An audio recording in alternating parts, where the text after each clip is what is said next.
Right now, folks, welcome back to another video beer review. Today we've got a beer coming out of Bluntrock, and it is their Pagan juice.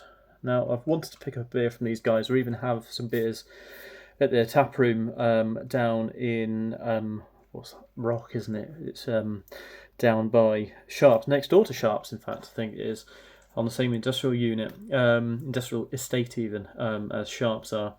Down in Cornwall, but I think I was down there last year and just couldn't find time to actually get there.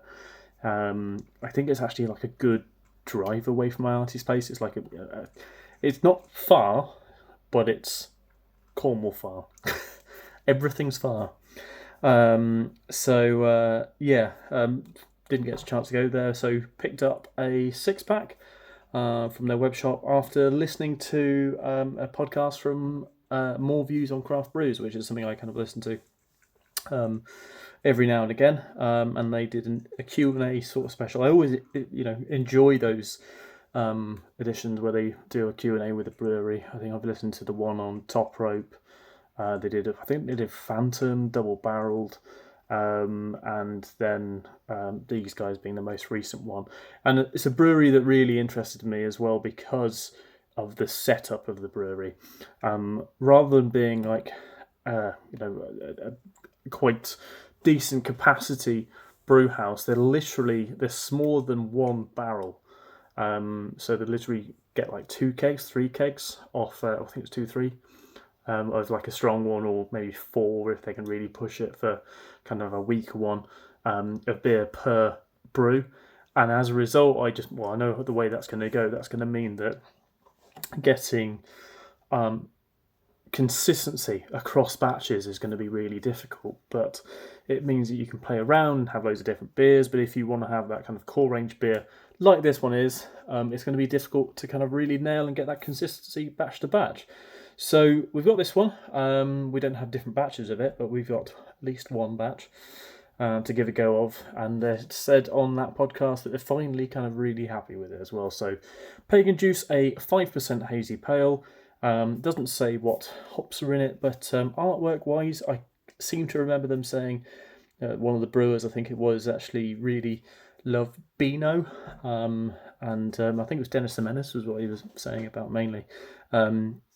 Was he really loves the kind of artistry and cartoon style of that, and this was a bit of a blend of that, and also some cartoon version of Bob the Builder, which at least that's the way I understood the podcast of what they're saying. But just like the artwork, and really stands out for me. Brewed and packaged at Bluntrock Brewery, Unit 8, Pity Me Industrial Estate, Wadebridge, Cornwall, UK, PL 276NS.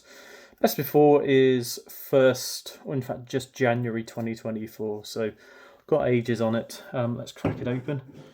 Let's say pick this up 2 weeks ago, I think it was, a week or 2 weeks ago from their web shop. Got a mix 6, and I got some really fun ones in there.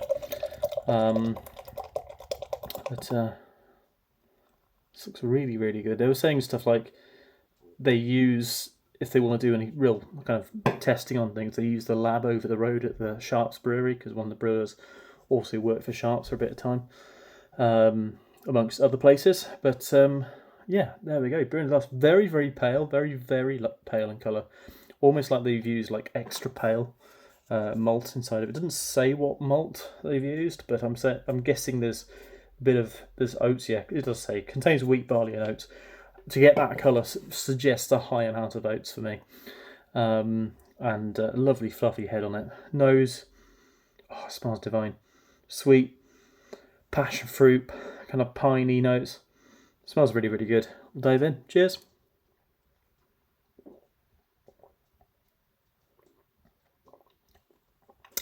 Fairly soft. There is a bit of a dryness on the back end of it, so it kind of quenches your thirst, drives you back in for another one. A mild kind of chalkiness behind it.